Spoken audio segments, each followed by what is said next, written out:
My sister stood guard at the entrance of my luxury hotel, mocking that I was too broke to step inside. My mother sided with her, murmuring that I should spare the family shame. They never suspected I owned the whole place, every room, every wall.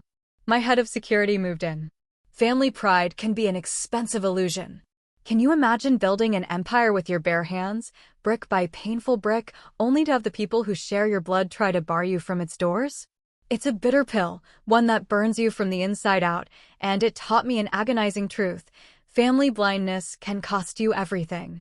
My name is Blaise Concade, and I'm not telling you this to brag about what I've achieved. I'm telling you because it hurt and because I know I'm not the only one who's been dismissed by the very people who were supposed to see them clearest. That morning, my mom's text landed like a quiet punch. Not long, not dramatic, just the kind of message that pretends to be practical while it cuts you deep. Don't come to your father's birthday. It's at the Opaline. You can't afford it. Don't embarrass the family. I stared at the screen until the words stopped looking like English and started looking like a verdict. I didn't answer. Not because I didn't have a response, but because I knew the script. If I argued, I'd be making it about me. If I begged, I'd be proving her point. If I stayed silent, she'd tell everyone I was ashamed. There was no winning inside the story she liked to tell about me. So, I just put my phone face down on my desk and let the quiet sit there like a weight. Outside my window, Brickell was already awake, in that polished, expensive way. Glass towers catching the sun, people in crisp clothes moving fast with coffee in hand. The kind of morning that smells like ambition and air conditioning. Down below, the Opaline Tower rose the way it always did, clean lines, pale stone, tinted glass, a presence that didn't have to announce itself. The Opaline Miami took up the heart of it. Luxury suites stacked like secrets. A sky lounge that always felt one breath away from the clouds. Fine dining tucked behind doors heavy enough to make you lower your voice without being asked. The floors above held office space that companies fought over. The floors below, restaurants and retail that moved money all day long. And the top? That belonged to me. Not as a fantasy, but as paperwork. Signatures. And years I don't talk about at family gatherings. I walked through the lobby like I always did, not as a guest, not as someone trying to look important, just as someone checking his house before the day got loud. The scent diffuser was on the right blend, clean citrus with something warm underneath. The marble underfoot was cool and seamless, the kind of stone you only notice when it's wrong. The light through the atrium skylight hit the chandeliers at an angle that made the crystals flash like small, controlled lightning. Staff stood the way we trained them to stand, present without hovering, attentive without fear. I could tell who was new by how they held their shoulders, and who had been here long enough to understand that hospitality isn't servitude. It's standards. I've always found it bitterly funny that my father used to spit the word service like it meant beneath. While I've built an entire empire on doing it better than anyone. To my family, I'm still the kid who walked away from the respectable path. The kid who left the safe accounting firm with its beige carpet and cheap coffee and predictable promotions. The kid who chose hotels, restaurants, guest experience. The work they like to romanticize when they're being catered to, and insult when someone chooses it as a life. They never watched me work. They never asked what I was building. They decided what my choices meant and called it truth. 10 years ago, I was sitting at our dining room table. The kind of table that holds a family together until it becomes the place where they break you down. My father's voice had filled the room like he owned the air.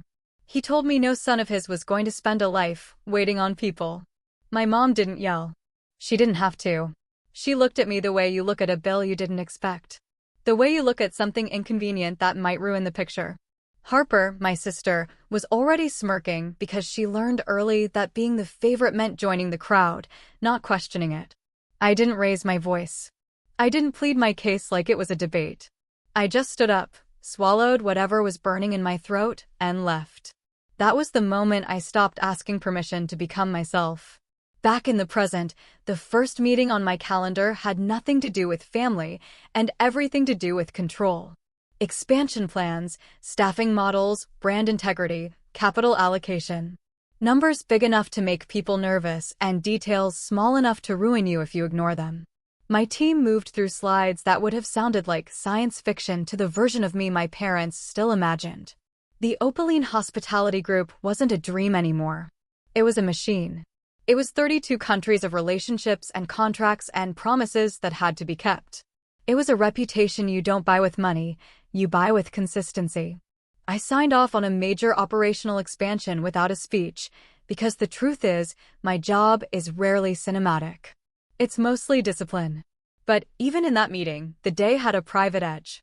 One of the line items was a banking partner review, and I didn't need to scroll far to see Connor's world sitting inside my world like a smaller fish in a larger tank. Connor worked at a bank. He loved to brag about the kind of place that gives mid-level titles to men who need them. Junior VP looks nice on a business card. It sounds like power at a family dinner. In my reports, it was just a line under secondary accounts. His bank was pushing for an increased credit facility, and it was also on our short list for potential acquisition or strategic control, depending on how the quarter moved. I didn't make that personal. I couldn't afford to. The irony was that Connor's success was about to be decided by a board he didn't even know I sat on. Another report sat in the folder beneath it, and this one hit closer to the bone. A leasing negotiation inside the Opaline Tower. Harper's firm was trying to secure a floor. Not the penthouse, not the executive levels, just a mid-tier space with the right address to impress clients. Their financials were thin. The margin wasn't there. They were trying to punch above their weight because Harper's whole life has been a performance of belonging. And here was the part that almost made me laugh out loud in the middle of a serious meeting. My family's image, the thing they worship, was literally being propped up by my building, my staff, my systems, my risk. By late morning, I had the envelope in my hand. It was simple. No bow, no dramatic reveal. Inside were deed documents for a Santa Barbara coastal property, held under one of my Opaline entities. A real asset, a real gift, not a symbolic one. It was the softest weapon I owned. Because it was both kindness and proof. It said, I'm still your son even after everything. But it also said, you don't get to pretend you made me. I wasn't going to bring it to buy love. I was going to bring it because I refused to let their cruelty turn me into someone smaller than I am. That's when I opened the internal schedule for the evening and felt the first cold twist of the day. It wasn't labeled Richard Concade Birthday Dinner. It was listed as Skyline Level Private Event. Security flagged. Restricted access. VIP elevator scheduling. Special instructions. That wasn't just a family dinner. That was a stage. A curated display. A social transaction disguised as a celebration. And suddenly, my mom's text made a different kind of sense. She wasn't just worried I'd embarrass the family. She was worried I'd ruin the story she planned to sell. I sat back in my chair and let the pieces settle into place. If the night was a performance, then my presence wasn't a problem because of who I was. It was a problem because of what I represented, the truth. And truth doesn't fit neatly into a script built on appearances. I didn't decide to show up as a son walking into a birthday dinner. I decided to show up as the owner walking into his own building, through the front doors, in full view. Because whoever was truly afraid of me being seen had earned that fear. I picked up my phone, saw my mother's message again, and asked myself one question that wouldn't leave me alone. Who exactly was trying so hard to keep me outside, and what were they protecting? By noon, the tower felt like it was holding its breath. Not because we weren't busy, we were always busy. But because I could feel the tension moving through small systems the way a building tells you when something is off. Event staff checked radios twice. Concierge reviewed lists more carefully. The VIP elevator schedule was being treated like a state secret. The kind of energy you get when people think someone important is watching. Someone was. It was me. I called Tasha Nagwan up to the executive office and asked for the Skyline level dossier. Tasha didn't blink the way new employees do when they're nervous. She'd been with Opaline long enough to understand that the calm questions are usually the ones that matter most. She placed the packet in front of me and walked me through the highlights without adding opinion. Guest list, special requests, privacy requirements, seating plan, a note about family-only access to certain corridors, a note about staff being instructed not to discuss the event with unapproved attendees. Even the language was telling. Not non-guests. Not unauthorized personnel. Unapproved attendees, like my mother was running a velvet rope club inside my own property. I scanned the names and felt the shape of the evening get sharper. Miles Sutter, a law partner whose firm leased space in one of my other buildings and had been circling a bigger deal. Mr. Keating from the bank, someone who tried to get on my calendar more times than I could count, always with a quick opportunity and a tone that assumed I owed him access. The Whitmores, old money, the kind of family that doesn't ask for things directly. They just let silence imply entitlement. These weren't random friends coming to sing happy birthday. This was a collection of social leverage. My mother had assembled a room designed to impress itself. I didn't say that out loud. I just closed the file and asked one more question. Any special instructions about the entrance? Tasha hesitated for half a second, then told me the truth. The family requested tighter control at the front doors. They wanted the vibe of exclusivity. From the moment guests arrived, they wanted staff to defer to a family point of contact for any situations. I didn't need her to tell me who that point of contact was. I could practically hear Harper's voice, already sharp and smug, treating the lobby like her private runway. From there, I went down to the fine dining kitchen. Chef Elena Marquez was plating test bites with the kind of focus that makes you respect silence. Elena didn't care about my last name. She cared about whether the food told the story it was supposed to tell. She handed me the tasting menu with ink marks already on it. And we walked through it the way we always did, like two people building an experience rather than selling a meal. I suggested one adjustment, a small shift in pacing. Not because I wanted control, but because I knew what the night needed. A menu can calm a room or agitate it. It can soften egos or sharpen them. Tonight was going to have enough sharp edges without the food adding more. The staff watched without staring, but I could feel their attention. Not because they were curious, but because they cared. I've always believed you earn loyalty in a hotel the way you earn it anywhere else, by showing up when it's inconvenient and treating people like professionals, not props. My father used to think hospitality was about being beneath someone. In this kitchen, it was clear it was about being excellent. That difference matters. In the early afternoon, Marcus Reed met me in a quieter hallway just off the service corridor, the place we use for conversations that can't be overheard. Marcus is built like the kind of man who makes trouble think twice, but he speaks softly because real authority doesn't need volume. He showed me the security plan for the evening and pointed to a section marked with family requests. They asked for us to keep out anyone who isn't on the list, he said, careful with his words. They also asked if a family member could stand near the main entrance to help identify guests. I kept my face neutral. And what did you tell them? I told them we don't outsource access control to private individuals, Marcus said. We can position staff at the entrance, but we don't let guests police the doors. That's why I trust Marcus. He understands the difference between a private event and a private kingdom. I told him I wasn't canceling anything. I wasn't going to punish my father for the stage my mother built. But I gave one clear instruction. Tonight, we follow our standards. No one turns the front doors into a gate based on vibes and ego.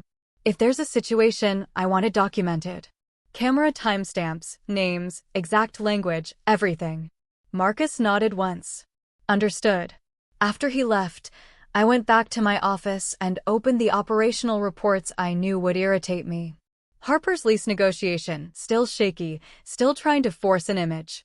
The numbers didn't support it. My mother's resort membership request, still sitting and pending, like a quiet reminder that the world doesn't bow just because she thinks it should. Connor's bank file, pushing for more credit while pretending strength. I read them all the way I read any report, looking for risk, for patterns, for pressure points. It wasn't revenge. It was reality. My family liked to talk about success like it was a moral trait. My world talks about it like it's leverage. The difference is, leverage doesn't care about feelings. Then my legal team forwarded an alert that made the whole day tilt. An email had come into Opaline leadership channels, written in a tone that tried to sound casual, but smelled like entitlement.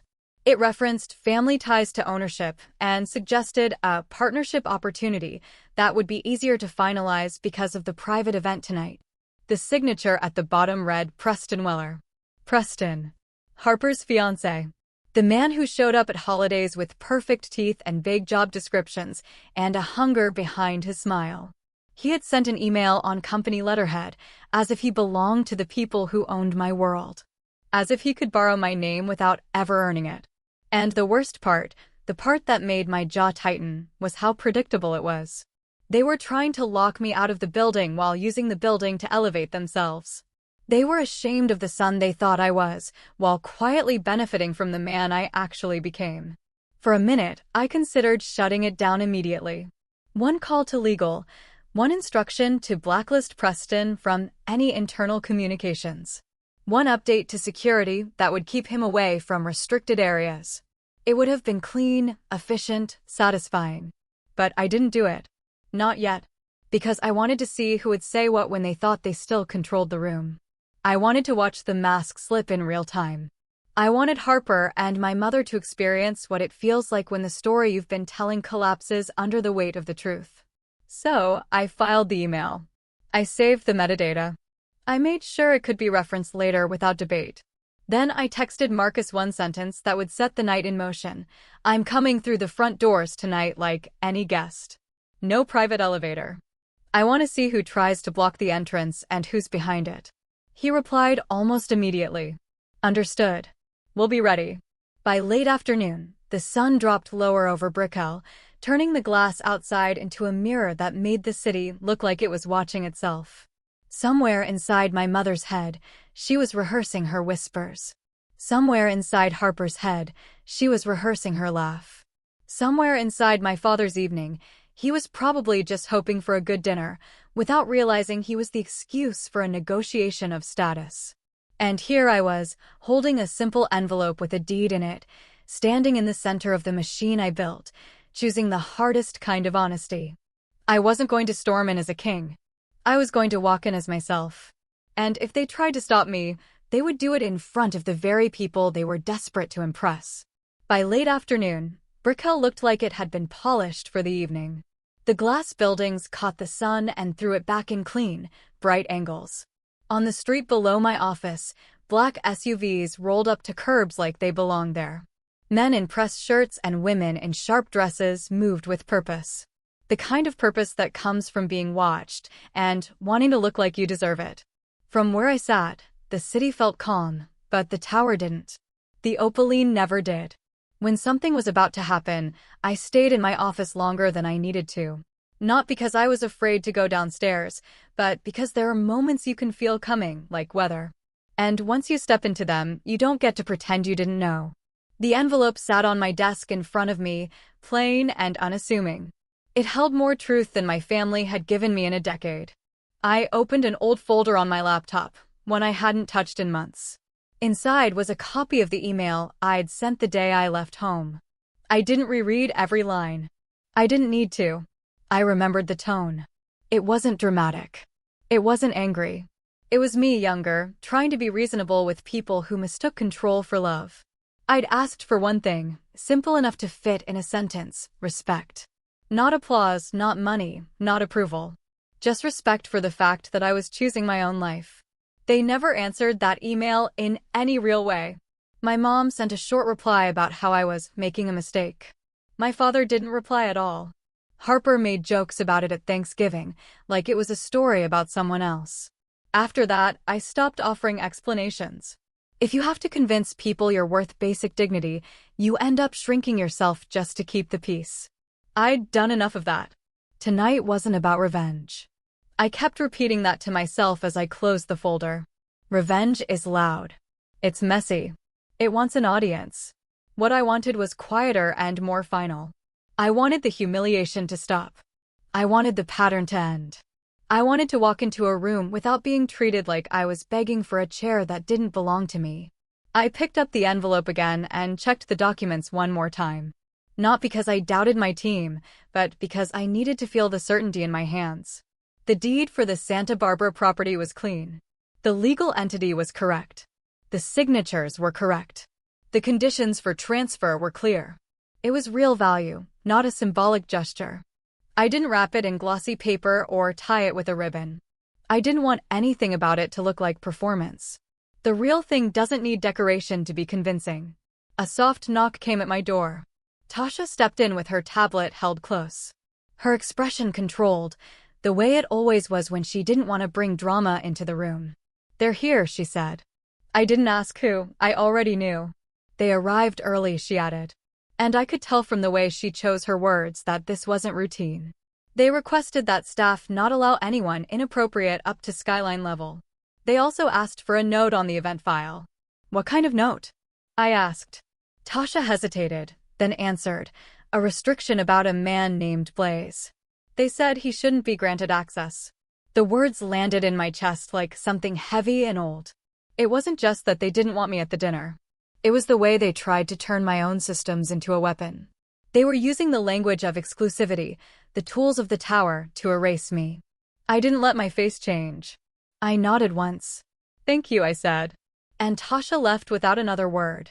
As soon as the door closed, I called Marcus. He answered on the second ring.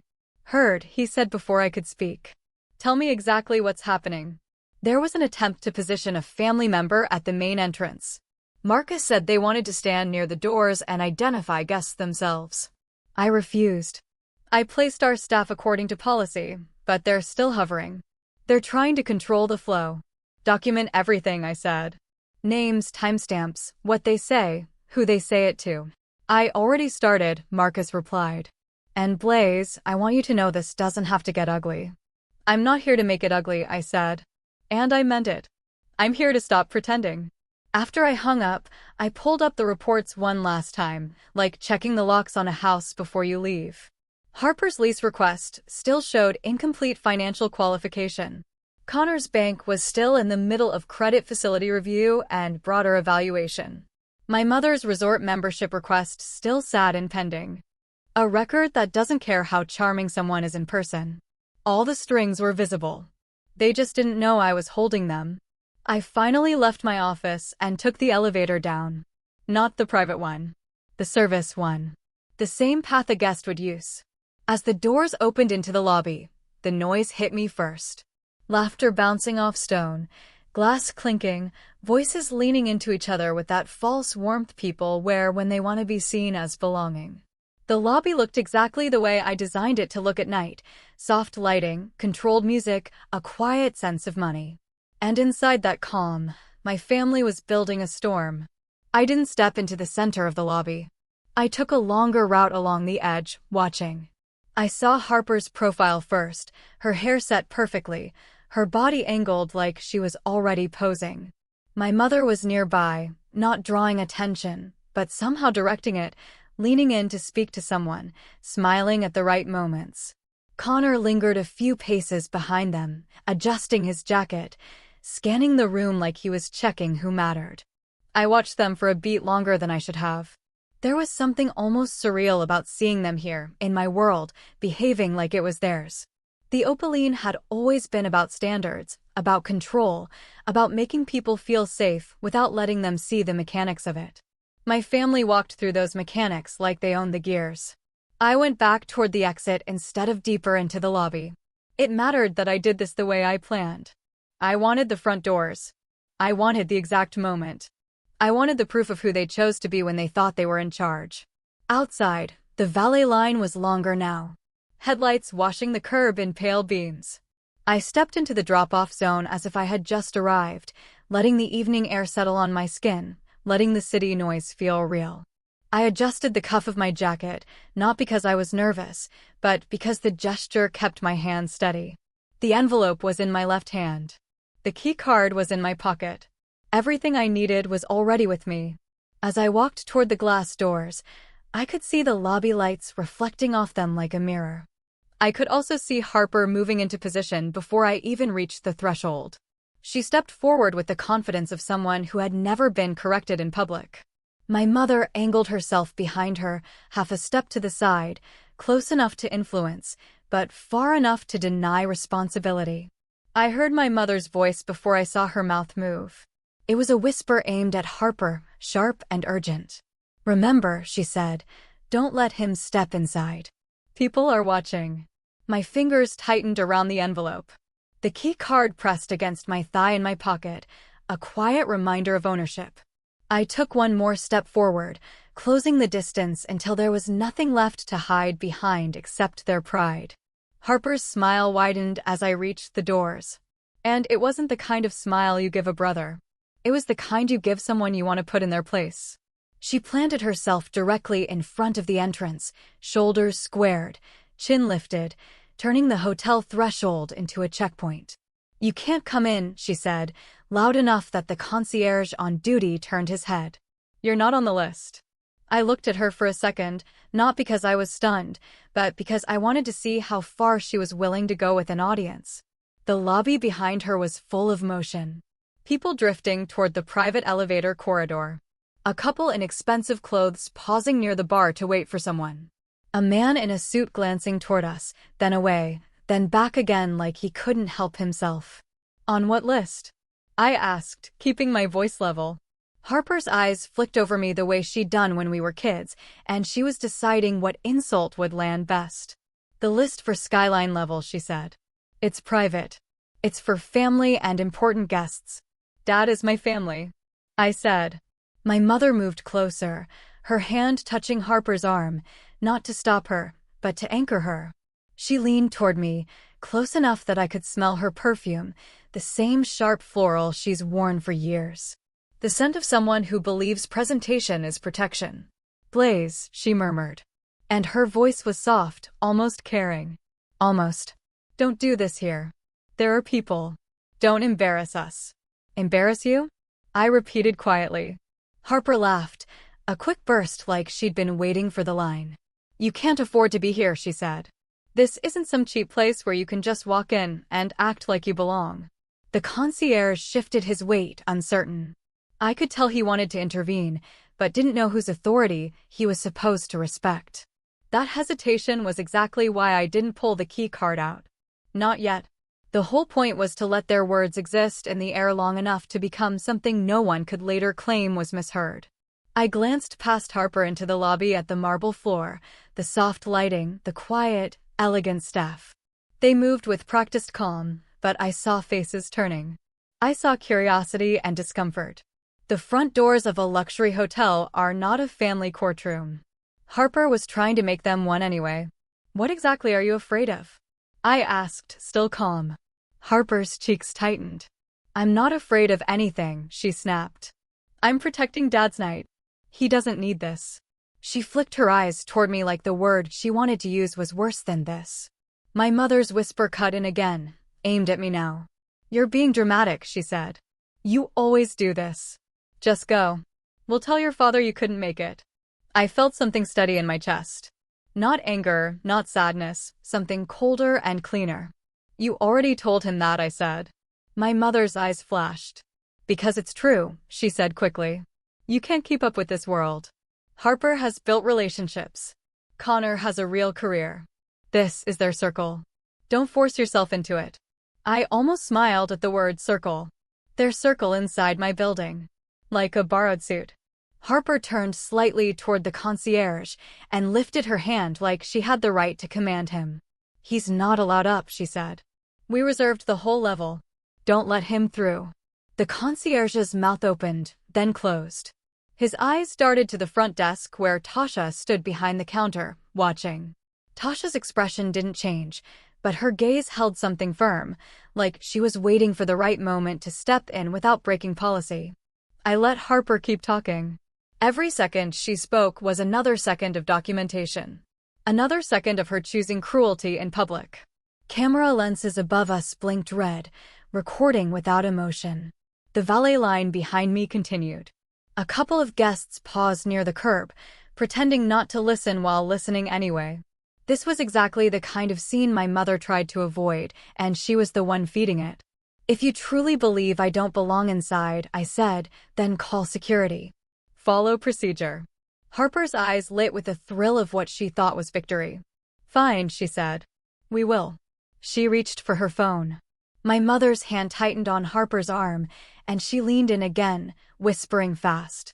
"Don't let him make a scene," she said. "People are watching." "They're watching because you're doing this," I said, and my mother's face tightened as if I'd slapped her. Before Harper could dial, Connor appeared at the edge of the lobby, moving quickly, irritation already on his face like he'd been dragged away from something he considered important. He stepped through the crowd with that puffed-up confidence he saves for places where he thinks he's above others. "What's going on?" he demanded, eyes narrowing on me. "Blaze, why are you here?" Harper spoke over him. "He's trying to get in," she said. "He's not on the list." Connor's gaze flicked over my clothes, my posture, the envelope in my hand, like he was building an argument out of surface details. "This isn't the time," he said, lowering his voice in a way meant to sound reasonable. "You can't just show up and cause problems. There are important people up there, right?" "Important," I said. My mother saw the opening Connor gave her. "Connor is right," she said. "Please just leave. Don't humiliate your father on his birthday." "Humiliate him?" I repeated again, slow. Harper's voice sharpened. "You're acting like a victim," she said. "Nobody invited you. Nobody wants you here." The concierge shifted again, and this time, I heard him murmur to another staff member near the door, low enough that he thought I wouldn't catch it. "The family said not to allow a man named Blaze up to skyline level," he said, sounding uneasy. My stomach didn't drop. It settled. That single sentence confirmed everything. They hadn't just decided at the door to block me. They'd planned it. They'd used the event file, the internal notes, the language of exclusivity to preemptively erase me. I looked at my mother. "So you put my name in the file," I said softly. "You made sure staff was told to keep me out." My mother's eyes widened in a way that tried to look offended. "Don't be ridiculous," she said. "This is about protecting the family." Harper's mouth tightened. "You're not family in this context," she said. And the words were so ugly in their calmness that even Connor flinched. A group of guests walked past us toward the elevator corridor, and one of them, a man in a suit with silver hair, glanced directly at me. His eyes paused, sharpened, as if he recognized something. He didn't speak, but his attention lingered longer than politeness required. He looked at my face like he was running it through memory, then looked at Harper blocking the door like she was an inconvenience. That look alone put a crack in my mother's composure. My mother pivoted toward him instantly, smile switching on, voice brightening. "So good to see you," she said, rushing to fill the space with charm. Then, without realizing how close I was, she added in a softer voice meant to shape perception, "I'm sorry about this. He's not always stable. He gets impulsive. We try to keep things calm." The lie was almost elegant. Almost. It was meant to turn me into a problem before I could become a truth. I didn't raise my voice. I didn't lunge toward the door. I didn't give her the reaction she could label. I just looked at Harper and then at Connor and then called for the security chief. I said. Harper's laugh came out again, sharp and satisfied. "Oh, I will," she said, fingers already tapping. Connor leaned forward as if he might snatch the phone, desperate to manage the optics. My mother whispered again, frantic. "Now don't let him do this." The glass doors behind Harper swung open from the inside. Before any of them finished moving, the sound was heavy and precise, and it pulled every eye in the immediate area toward the entrance. I heard the measured rhythm of footsteps on marble, the kind of stride that comes from training, not emotion. I didn't turn my head. I didn't need to. Marcus was coming. Marcus stepped into the doorway with the kind of calm that makes chaos feel small. He didn't look at Harper like she was in charge. He didn't look at my mother like she was the one to appease. He looked at the situation the way he looks at any situation that threatens the order of the building, as a problem to be defined, documented, and resolved. "Good evening," he said, voice even, eyes scanning quickly. "Is there an issue here?" Harper straightened like she'd been waiting for this moment, ready to play the role of the wronged host. "Yes," she said. "This man is trying to get in. He's not authorized for skyline level. We reserve the entire floor." Marcus's gaze shifted to me. He didn't ask my name. He already knew it. I could see it in the way his posture adjusted, the way his tone softened half a degree without losing authority. He said, clear enough for the concierge and the guests nearby to hear, "Your table on skyline level is ready. Chef Elena is waiting to review the tasting menu with you." The air changed. Not in a dramatic way. In a quiet, physical way, like someone turned down the volume on the room. Harper's mouth opened and didn't immediately find words. My mother's fingers tightened around the strap of her bag, as if it was the only solid thing left in the world. Connor froze mid-step, his eyes flicking between Marcus and me, trying to calculate how far this had already traveled. I didn't smile. I didn't gloat. I simply took one step forward, and the glass doors that had been a barrier a second ago became what they actually were, an entrance. Inside, the lobby lights wrapped around everything in soft gold. The marble reflected silhouettes. The sound of conversation resumed in uneven bursts, like people weren't sure if they were allowed to keep living their own night. Tasha was behind the front desk, watching with that steady focus she always had. When I crossed the threshold, she met my eyes and gave a small nod that wasn't friendly or cold. It was professional. It was confirmation. "Good evening, Mr. Kincaid," she said, voice smooth.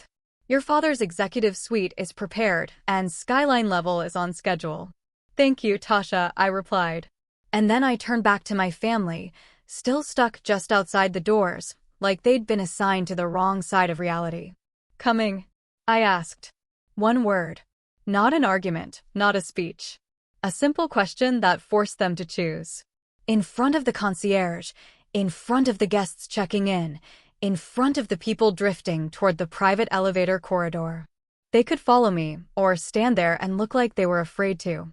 Connor found his voice first, and it came out in the controlled tone he uses when he wants to sound like a mediator. "Okay," he said quickly, stepping inside as if that had been his plan all along. "This is obviously a misunderstanding. Let's just keep this private." My mother rushed to agree with him. "Yes," she said, leaning in close to me as we moved. "Blaze, please don't make this bigger than it needs to be. Your father's night. It got big when you tried to keep me out," I said quietly, not looking at her. Harper followed last. Her heels clicking too sharply on the marble, her eyes darting to staff faces, checking for judgment. She was used to being the one people catered to. She wasn't used to being watched like she might be the problem. Marcus moved alongside us, slightly behind my shoulder, in the way he always does when he's giving me space while still controlling the perimeter. The concierge's relief was visible. He finally knew which authority mattered. I noticed the camera above the doors, the small red indicator light steady and indifferent. Everything that had just been said was now a fact, not a story. We headed toward the VIP elevator area. I didn't take the private back route. I wanted the lobby to see us pass through. Wanted the building itself to witness the correction. My mother kept murmuring, trying to sew the night back together with words. "We didn't know," she said. "You never told us. You can't blame us for not." "I'm not blaming you for not knowing," I said, still calm. "I'm blaming you for the way you treated me when you thought you did know." Connor tried to step closer to Marcus, lowering his voice as if he could negotiate the laws of optics. "Listen," he said, a little too friendly. "Maybe we can keep this from becoming a thing. You know how people talk." Marcus didn't respond the way Connor expected. He didn't smile back. He didn't reassure him. He simply said, "Sir, we follow policy." The word "sir" landed on Connor like an insult. In his mind, he was the one who deserved that respect. In Marcus's world, respect was assigned by role and behavior, not by ego. As we approached the elevator corridor, the doors to the main entrance slid open again behind us and a small group came in. The kind of group that carries itself like it expects the room to adjust. One of the men in the lead was older, silver-haired, with a confidence that looked practiced. Another was younger, sharper. The kind of polished attorney look that turns casual into a weapon. They saw me and slowed. "Mr. Kincaid," the older man said, and the way he said it made my mother's spine go stiff. "Keating. We've been trying to get 10 minutes on your calendar for months." My mother's face turned toward him so fast it was almost comical. "Keating," she echoed, like she was trying to place the name in the version of the world where she was still in control. "Mr. Keating, you were connected to this event," he continued, voice warm with opportunity. "If you have a moment tonight, I'd like to revisit our credit facility proposal." Connor's throat bobbed. He stepped half a pace forward, trying to attach himself to the conversation. "Keating," he said, too loud. "Connor Hale, we've met." Keating's eyes flicked to Connor for a fraction of a second. "Hail," he said, and the tone carried the faintest edge of recognition. Not the kind Connor wanted. "How's your bank holding up with that review? I heard there are still questions around your liquidity position." Connor's face changed just for a second, the mask slipping. "It's fine," he said, too quick. "We're fine." Keating nodded as if he didn't believe him. Then his gaze returned to me, and he smiled again like we were in the middle of a perfectly normal day. The message was clear. Even if he didn't intend it as one, Connor's status was not the status Connor sold at dinner tables. The younger man beside Keating leaned in slightly, a mild stutter. He introduced himself, offering his hand with practiced ease. "We've been hoping to speak with you about expanding our footprint. Your properties have become difficult to access." "I imagine they have," I said, shaking his hand. I didn't need to look at my mother to feel her stomach drop. These were her important people. These were the names she'd been collecting like trophies. And here they were speaking to me like I was the center of the room. Because in the only language they truly respected, I was. Harper's lips parted as if she wanted to say something. Maybe to claim connection, maybe to rewrite the moment. But she hesitated because she didn't know what version of herself would survive in this room anymore. We reached the elevator. I pulled the key card out of my pocket and the reader flashed green immediately. No hesitation, no beep of refusal. The doors slid open like they'd been waiting for me all day. As we stepped in, Harper finally snapped out of her silence. "I told them," she blurted, voice high. "I told them not to let you up. I specifically said your name." The admission hung in the elevator like smoke. My mother's head whipped toward her. "Harper," she hissed. Harper pressed on anyway, panicked now, trying to defend what couldn't be defended. "Because you said he couldn't come," she said to my mother. "You said not to let him in." Connor's eyes widened, and he looked at me like he just realized we weren't arguing about feelings anymore. We were arguing about actions. Logged actions. Recorded words. A direct attempt to manipulate access inside a luxury tower. I didn't respond. I didn't need to. The key card in my hand was the answer. The elevator began to rise, smooth and silent. Through the glass panel, the lobby fell away below us. The people becoming smaller, the noise fading into a distant hum. Halfway up, Marcus's phone buzzed. He glanced down, then back at me. "Update," he said quietly. I watched his face as he read, and I felt my chest tighten in that calm, controlled way it does when I see a line being crossed. "There's a man named Preston Weller," Marcus continued. "He's requesting access to a restricted area. He claims he has authorization from the family." Harper's breath caught. My mother's fingers dug into her own palm. Connor looked like he wanted the elevator to stop so he could escape. I stared at the indicator above the doors as the numbers climbed, and I understood something with sudden clarity. They weren't going to accept the correction. They were going to fight for the story they wanted, even if it meant grabbing at power inside my building with both hands. Skyline level always felt different. The air was cooler up there, filtered and clean, and the lighting was designed to make people feel like they'd stepped into a place where ordinary rules didn't apply. Soft walls, thick carpet, art chosen to look effortless. A quiet soundtrack that made you speak in lower tones without thinking.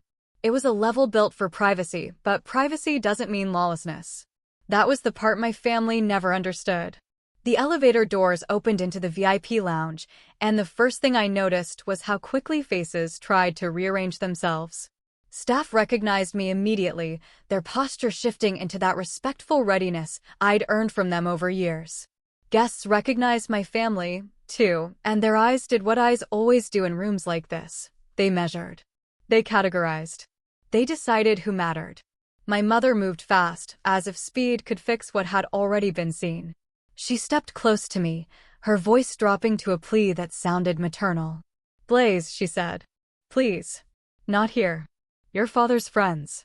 People in this room. If they hear, you don't understand what this could do to us. To us. Not to him. Not to the birthday. Not to family. To the image she'd carried like a shield." Harper stood behind her with a smile that didn't reach her eyes. The kind of smile people wear when their world is tilting and they're trying to act like it's still upright. "We're proud of you," she said, too quickly. "We always have been." This is amazing. We just didn't know. Connor drifted toward Marcus, as if they were equals. As if he could whisper a deal into existence. He lowered his voice. Listen, he said, and I caught the tone, that familiar mix of charm and pressure. Maybe we can keep this contained. You know how these places operate. There's discretion. Marcus didn't nod. He didn't lean in. He stayed professional.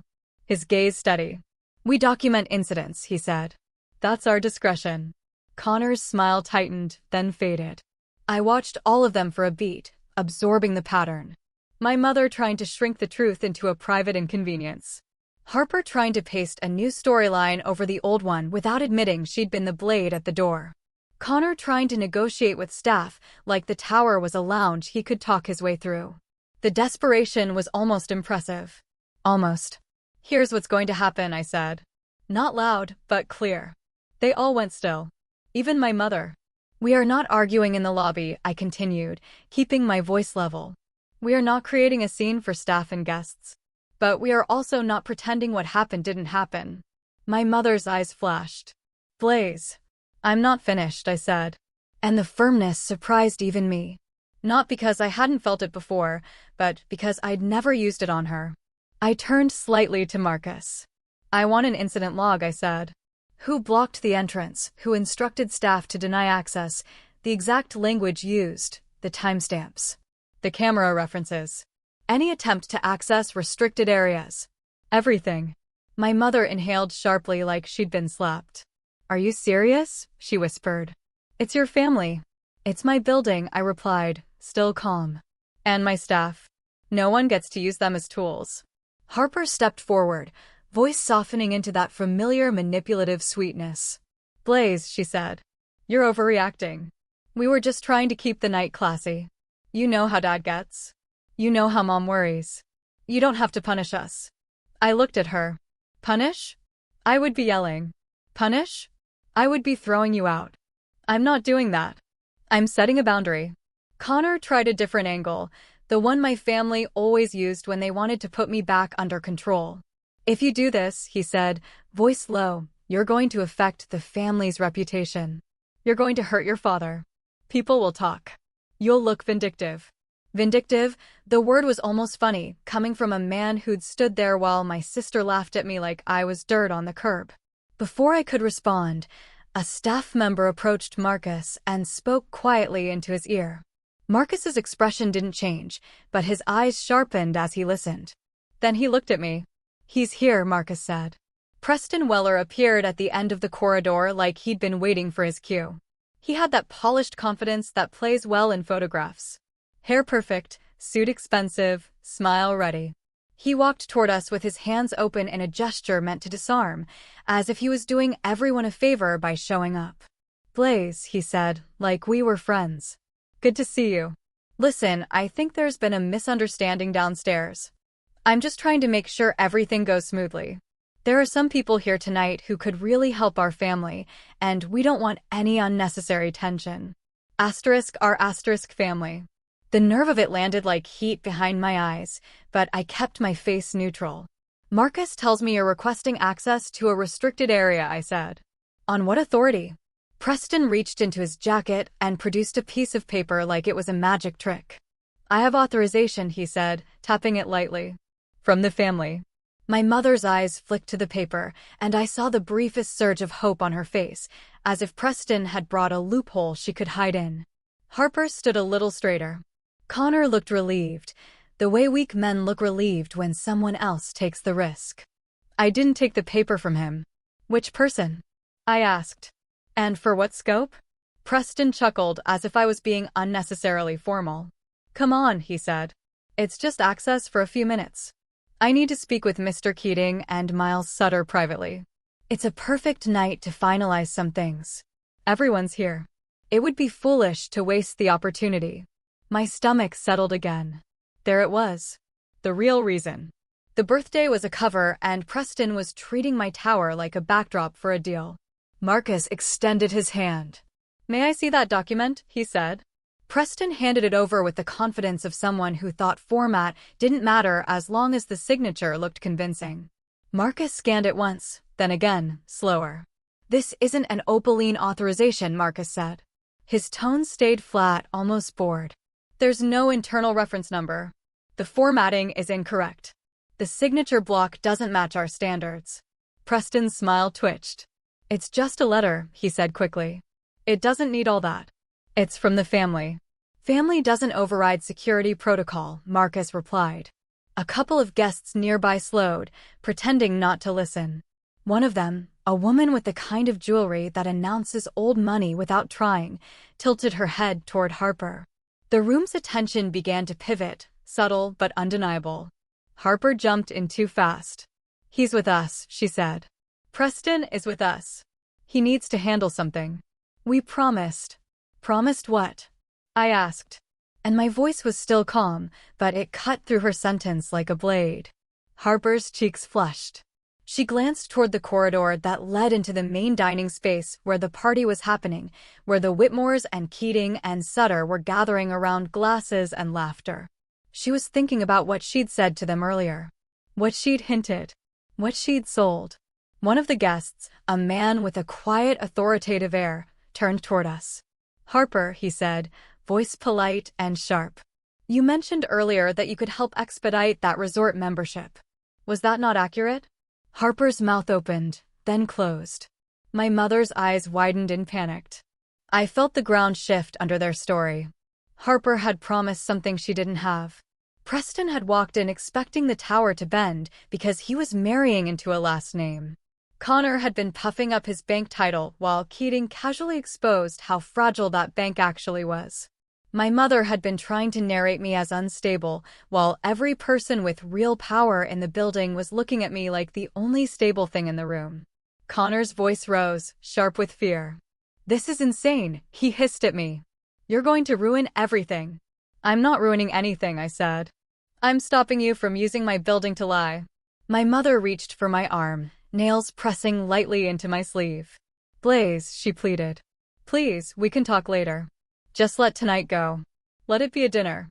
It stopped being just dinner when you tried to lock me out, I said, and I gently removed her hand from my sleeve without aggression. Here's your way out. Stop right now. No more orders to staff. No more false notes. No more paper waved like a pass. You sit down. You celebrate, Dad. And you let the building operate the way it's supposed to. Preston's confidence cracked and turned defensive. You're being dramatic, he snapped, dropping the friendly tone. You're making this personal. It is personal when you forge your way into restricted spaces, Marcus said, still flat. And that was the moment Preston realized the tower wasn't a room he could charm. It was a system. I didn't expose everything I knew. I didn't mention the email yet. The one stored with metadata and timestamps. I didn't mention the lease file or the membership request or the bank review in detail. I didn't have to. The threat of consequences was already visible in their eyes because they could feel how much of their lives depended on things they didn't control. Marcus's phone buzzed again. He glanced down, then looked at me, expression steady. Update from operations, he said quietly. The lease request and the bank review are both nearing decision points. I felt the choice settle into my hands like weight. I could close the door on them right now, in the same building where they tried to close the door on me. I could let the system deliver consequences instantly and watch them collapse in public. Or I could hold it. Wait for the moment when the truth would land where it mattered most, in front of my father, in the room they'd built to prove their worth. I looked past them toward the dining room entrance. I could hear faint laughter, the clink of glasses, my father's booming voice in the distance. Unaware that his birthday had become a battlefield. And I decided I wasn't going to waste the perfect moment. I walked from the Skyline Lounge into the dining room without announcing myself, and the room shifted anyway.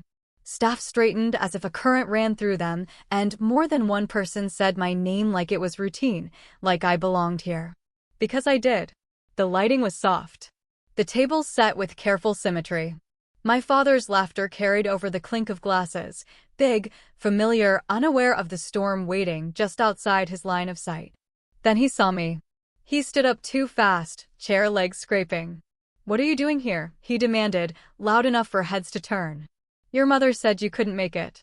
That single sentence opened a crack in everything my mother had tried to cement. If I couldn't make it, why did staff look to me? Why did the security chief fall into step beside me? Why did the room feel like it was resetting around my presence? Before my mother could rush in and patch the story, Mr. Keating spotted me and moved first. "Mr. Kincaid," he said, extending a hand like we were resuming an unfinished conversation. "I've been trying to get 10 minutes with you for months." Miles Sutter followed with a polished smile. "Same here. We'd love to speak about expanding our lease." I answered politely. Briefly. A nod, a handshake, a few controlled words. I didn't need to explain myself. Their recognition did it for me. My mother's face tightened into that careful expression she wears when the room stops obeying her. She pulled me toward the side near the bar, where the light was dimmer and the noise could hide whispers. "Blaze," she pleaded. Voice low and urgent. "Not tonight. Not in front of everyone. This is your father's birthday." Harper stood close, smiling too hard.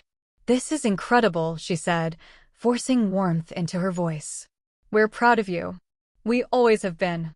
Connor edged in like a negotiator. "Let's just handle this later," he said. "No need to turn it into a whole situation." I looked at all three of them, then back at the room they'd assembled to prove something. "I'm not here to argue," I said. "I'm here to end what started at the front door." I turned slightly to Marcus. "I want confirmation," I said, loud enough for the people nearest us to hear without making it a spectacle. In front of a witness. Tasha had already stepped into the periphery, professional and steady. Marcus's voice stayed calm, procedural. "At the entrance, Miss Harper attempted to deny you access," he said. "There was also an attempt to place a restriction note in the event file regarding your name.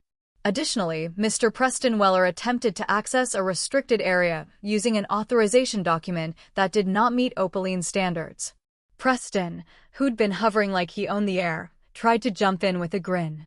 "Come on," he said, pitching his voice toward the nearest VIPs. "I was just trying to make sure things ran smoothly. There are opportunities tonight."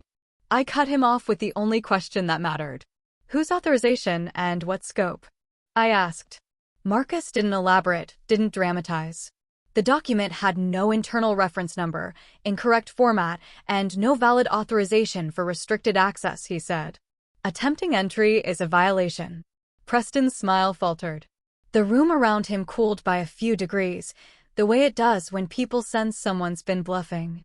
Across the table line, a Whitmore representative turned toward Harper with polite sharpness. "You mentioned earlier you could expedite a membership," he said. "Was that accurate?" Harper blinked, caught between pride and panic. It's a small thing," she stammered. And the stammer said more than any confession. She'd been selling access she didn't own. Connor tried to regain footing by leaning into Mr. Keating. "We can discuss the bank side later," he said quickly, voice tight. Keating's eyebrows lifted. "The review is already at a decision stage," he said casually. And Connor's face drained. The title Connor wore like armor suddenly looked like paint. I didn't raise my voice. I didn't demand apologies. I simply faced my father and the guests who mattered to my mother's story. "I won't turn this into family theater," I said. "But I will not allow anyone to misuse my staff, manipulate access, or wave fake authority inside this building." Dinner continues. Standard policy violations get handled by policy. Then I stepped closer to my father, held out the plain envelope, and let it speak before I did. "Happy birthday," I said. "That's the deed to a Santa Barbara coastal home. From the son you were told couldn't afford to walk through the front doors." His hands took it slowly, like the paper weighed more than it should. His eyes searched mine, and for the first time all night, he looked confused in a way that wasn't anger. It was realization. I glanced back at my mother, Harper, and Connor. "I'm staying," I said simply. "I'm done being written out of rooms." I built. The party tried to breathe again. Glasses clinked. People laughed too loudly, as if volume could patch what had been exposed. Tasha came close enough to speak without being overheard. "Operations update," she murmured. "Harper's lease file just changed status. And there's a new note on Connor's bank review." I held my expression steady, but inside, the choice sharpened. I could let the consequences fall right here, in the room my mother curated. Or I could wait until I was alone with my father and finish this with respect instead of spectacle. I stepped away from the center of the room before anyone could pull me back into performance. I nodded once to Marcus. Keep the level secure. Keep staff protected. Keep the event running clean. And then I walked toward the terrace doors where the city spread out like a field of lights. My father followed a minute later, slower now, the envelope still in his hands. The terrace air was cooler. The noise behind us muted into a distant hum. For the first time all night, it felt like we were standing somewhere real. How long? He asked. Not looking at the skyline. Looking at me. How long have you been this? A long time, I said. Long enough that I stopped waiting for you to believe me. His jaw tightened. Why didn't you tell us? I exhaled through my nose. Not amused, not angry, just tired. I tried, Dad. 10 years ago. I asked for respect. Not money, not praise. Respect. You called what I chose beneath. Mom treated it like a stain. So I built quietly because I learned the hard way that you only listened when success came with a price tag. He flinched as if the words hit a place he didn't want touched. Tonight wasn't supposed to be like this, he muttered. No, I said.